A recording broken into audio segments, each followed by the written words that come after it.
আসসালামু আলাইকুম, welcome back to my channel. আজ আবারও চলে এসেছি আপনাদের জন্য আরও একটা দারুণ এবং মজাদার রেসিপি নিয়ে। আজ আপনাদেরকে বানিয়ে দেখাবো ভেটকি মাছের পাতুরি। আজ আমি একটু অন্যরকমভাবে ভেটকি মাছের পাতুরিটা বানিয়ে দেখাবো। আশা করছি এই রেসিপিটা আপনাদের অনেক বেশি ভালো লাগবে। এই রেসিপিটা বানানোটা যতটা সহজ, খেতে তো অসাধারণ হয়। তো চলুন রেসিপিটা শুরু করা যাক। এই রেসিপিটা বানানোর জন্য আমি এখানে ভেটকি মাছ নিয়ে নিয়েছি। তো আমি এই 5 পিস ভেটকি মাছের কাঁটা দিয়ে আজকের এই রেসিপিটা বানিয়ে আপনাদেরকে দেখাবো। তো প্রথমে মাছটা ম্যারিনেট করে নিতে হবে। তো তার জন্য মাছের মধ্যে লেবু দিয়ে দেব। তো এখানে আমি একটা লেবুর অর্ধেক রস ব্যবহার করেছি। তো এখানে আমি লেবুর রসটা দিয়ে দিলাম। এবার মাছের মধ্যে লবণ দিয়ে দেব। তো এখানে আমি লবণ দিয়ে দিলাম। এবার কিছুক্ষণের জন্য ম্যারিনেট করে রেখে দিতে হবে। ওই আধ ঘন্টার মতন আমি ম্যারিনেট করে রেখে দেব। আপনারা চাইলে এর থেকে কম সময়ও রেখে দিতে পারেন, সমস্যা নেই। তো চলুন মাছটা যতক্ষণ ম্যারিনেট হচ্ছে বাকি যে উপকরণগুলো লাগবে সেগুলো একবার আপনাদেরকে দেখিয়ে দিই। তো যেহেতু ভেটকি মাছের পাতুরি বানাবো সেই জন্য আমি এখানে লাউ পাতা নিয়ে নিয়েছি। আপনারা চাইলে কিন্তু কলা পাতাও ইউজ করতে পারেন। তো আমি এখানে লাউ পাতা নিয়ে নিয়েছি।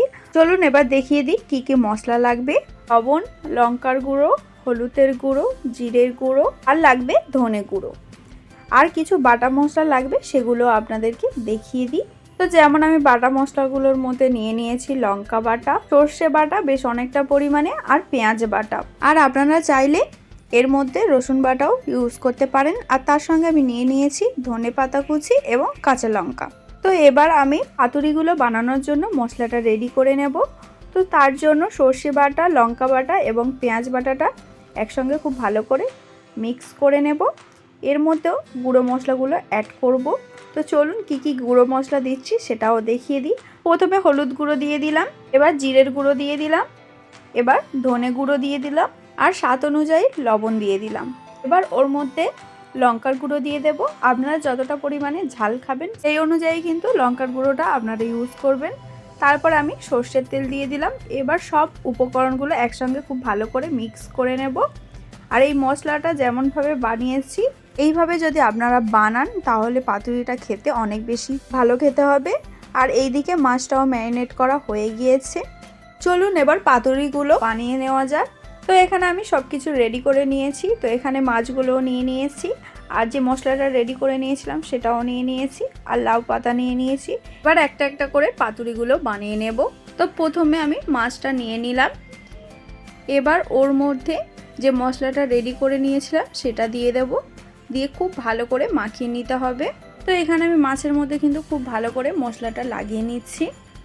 এবার উপর থেকে আরও একটু মশলা দিয়ে দেব। তো এখানে বেশ অনেকটা পরিমাণে মশলা দিয়ে দিলাম। এবার উপর থেকে ধনেপাতা কুচি দিয়ে দেব, আর একটা কাঁচা লঙ্কা দিয়ে দেব। এবার কিছুটা পরিমাণে সর্ষের তেল দিয়ে দেব। তো ব্যাস সব উপকরণ দেওয়া কমপ্লিট হলো। এবার পাতাটা খুব ভালো করে মুড়ে নিতে হবে। আমি যেভাবে মুড়ছি এইভাবে আপনারা মুড়ে নেবেন। তো খুব ভালো করে আমি চারিদিক থেকে মুড়ে নিয়েছি। এবার একটা সুতো নিয়ে চারিদিক থেকে খুব ভালো করে বেঁধে নিতে হবে, তা না হলে খুলে যেতে পারে। তো দেখতেই পাচ্ছেন অলরেডি আমার একটা বানানো হয়ে গিয়েছে। চলুন বাকি পাতুরিগুলো ঠিক এইভাবে বানিয়ে নিই। তো আমি যেইভাবে আপনাদেরকে বানিয়ে দেখাচ্ছি আপনারাও ঠিক এইভাবে বানিয়ে নেবেন। তো আমি কিন্তু প্রথমে দুটো লাউ পাতা নিয়ে বানিয়ে নিয়েছিলাম, সেগুলো কিন্তু ছোট ছোট লাউ পাতা ছিল। আর এখন কিন্তু আমি একটা বড় লাউ পাতা দিয়ে বানিয়ে নিচ্ছি। তো বড় লাউ পাতা হলে একটাই হয়ে যায়, আর ছোট ছোট লাউ পাতা হলে দুটো লাগে। তো যেই লাউ পাতা নেন না কেন খুব ভালো করে কিন্তু চারিদিক থেকে মুড়ে নিতে হবে, তা না হলে কিন্তু খুলে যেতে পারে।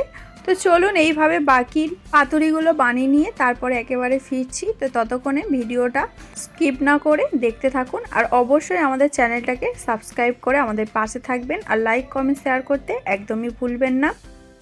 তো সব পাতুরিগুলো আমার বানানো হয়ে গিয়েছে, মানে বাঁধা হয়ে গিয়েছে। এবার পাতুরিগুলো ভেজে নিতে হবে। তার জন্য আমি গ্যাসের মধ্যে একটা তাওয়া বসিয়ে নিয়েছি। এবার ওর মধ্যে কিছুটা পরিমাণে তেল দিয়ে দিচ্ছি। আপনারা চাইলে কিন্তু কড়ার মধ্যেও বানাতে পারেন। তো আমি তাওয়ার মধ্যে খুব ভালো করে তেলটা চারিদিকে ছড়িয়ে দিচ্ছি। আর তেল অলমোস্ট গরম হয়ে গিয়েছে। এবার পাতুরিগুলো একটা একটা করে দিয়ে ভেজে নেব। তো আমি এখানে প্রথমে 3টে পাতুরি একসঙ্গে ভেজে নিচ্ছি। এই পাতুরিগুলো কিন্তু ঢাকনা দিয়ে দিয়ে ভেজে নিতে হবে, মানে ঢেকে ঢেকে ভেজে নিতে হবে। তো প্রথমে আমি ঢাকনা দিয়ে রেখেছিলাম কিছুক্ষণের জন্য। এক পাশটা একটু ভাজা ভাজা হয়ে গিয়েছে, সেই জন্য আরেক পাশটা উল্টে দিচ্ছি। তো এইভাবে উল্টে পাল্টে ঢাকনা দিয়ে দিয়ে ভেজে নিতে হবে। তো এইভাবে উল্টে পাল্টে না ভেজে নিলে এক পাশটা কাঁচা থাকতে পারে, সেই জন্য কিন্তু আমি উল্টে পাল্টে ঢাকনা দিয়ে দিয়ে ভেজে নিচ্ছি। তো চলুন একেবারে ভাজা ভাজা হয়ে গেলে তারপরে আবার দেখাচ্ছি। তো এখানে অলমোস্ট অনেকটা পরিমাণে ভাজা হয়ে গিয়েছে, এখনও কিন্তু ভাজা একটু বাকি আছে। তো আরও একটু ভেজে নিতে হবে, তার জন্য আরও একবার ঢাকনা দিয়ে দিলাম। তো বেশ কিছুক্ষণ হয়ে গিয়েছে, এখন ঢাকনাটা খুললাম। তো দেখতেই পাচ্ছেন পাতার কালারটা একেবারেই চেঞ্জ হয়ে গিয়েছে। তো এইভাবে যদি আপনারা ভেজে নিতে পারেন তাহলে পাতুরিগুলো খেতে অনেক বেশি ভালো হবে। আপনারা একটু লক্ষ্য রাখবেন যে পাতার কালারটা যেন এই রকমভাবে হয়, এর থেকে কাঁচা থাকলে ভালো লাগবে না। তো এখানে অলমোস্ট আমার ভাজা হয়ে গিয়েছে, এখন আমি তুলে নিচ্ছি। তো এইভাবে বাকি পাতুরিগুলো আমাকে ভেজে নিতে হবে।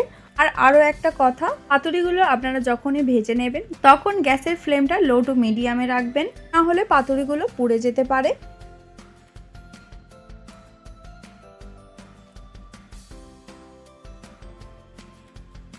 তো দেখতেই পাচ্ছেন আমার এখানে সবগুলো পাতুরি বানানো হয়ে গিয়েছে।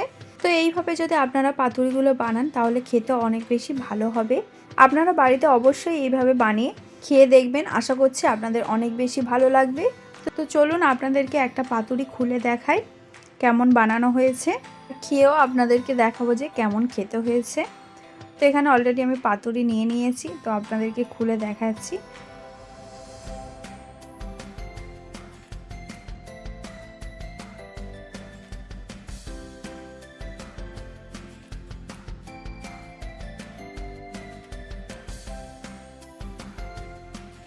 পাতুরিটা দেখতেই পাচ্ছেন কতটা সুন্দর দেখতে হয়েছে, আর খেতে তো অসাধারণ হবে।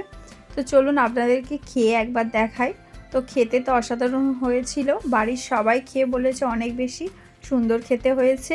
তো আপনারা অবশ্যই এইভাবে একবার বানিয়ে খেয়ে দেখবেন, আশা করছি অনেক বেশি ভালো লাগবে।